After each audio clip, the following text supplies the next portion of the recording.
Энергосистема Абхазии прошла непростой путь от послевоенного восстановления до обеспечения условий стабильного энергоснабжения. И все это несмотря на скудную материально-техническую базу. В основном самортизированный фонд, введенный в эксплуатацию в 70-80-х годах прошлого века. На сегодняшний день, по оценкам российских специалистов, только в сетевое хозяйство Абхазии необходимо более 20 миллиардов рублей в качестве инвестиций. Сегодня ситуация в энергосистеме такова, что единый оператор передающих и распределительных сетей просто выживает, не имея возможности развития за счет собственных средств. Нагрузки очень высокие, а цена за электричество слишком низкая. Последние годы тариф не увеличивался, а себестоимость передачи электроэнергии и распределения в 2 раза ниже мы получаем средний тариф.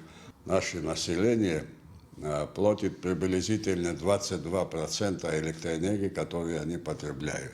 Проблемы в энергетике накапливались десятилетиями. Каждую зиму электрики и население Абхазии сталкиваются с большими сложностями в электроснабжении. Но зима 2021 года оказалась самой тяжелой. Причина – многие факторы. Это повышение нагрузок, погодные условия и остановка Ингургэс. Все это время энергетики, несмотря на все трудности и ненормированный рабочий день, зачастую рискуя жизнью, выполняют свою работу. Сегодня борьба с незаконными потребителями в республике продолжается. Но в этот список входят не только майнеры, но и те потребители, которые незаконно подключены к трехфазным сетям и не платят за электричество, а их большая часть. Сейчас идут активные рейды по их отключению, но вначале об этом сообщают, однако бывает и так, что не всегда успевают оповестить. Это единичные случаи.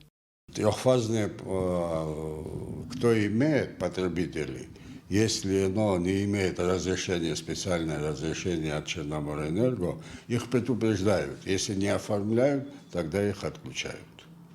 Предупреждают обязательно. А у многих нет разрешения? Многих нет разрешения. Поэтому сейчас рейды идут. Те, которые дают им срок по возможности оформить, если это технически возможно. Если технически невозможно, предупреждают и потом отключают. Каждый, кто заявление пишет, он указывает, для чего нужно это трехфазное. Потом наши сотрудники проверяют, смотрят, возможно технически или нет подключение этого, и потом дается на техническом совете рассматривается и дается разрешение на подключение.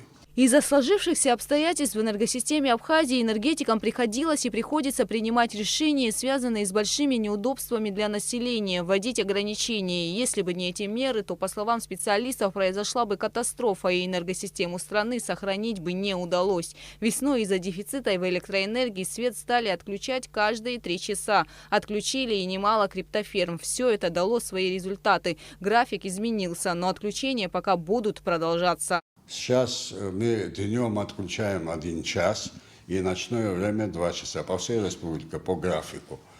И это дало возможность, чтобы мы уже выдерживаем те лимиты, которые нас Россия дает, и никаких претензий от них уже нету. Энергетики надеются, что после ремонта Ингургэса ситуация изменится и ограничений не будет. Однако говорить о том, что будет завтра, пока рано. Но точно известно одно. После введения в эксплуатацию Ингургэса тарифы на электричество повысятся.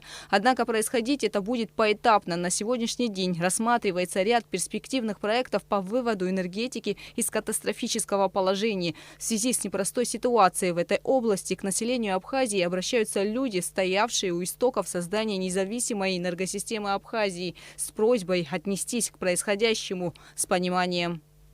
Такого дефицита мощности, как сегодня есть, такого мы еще не сталкивались.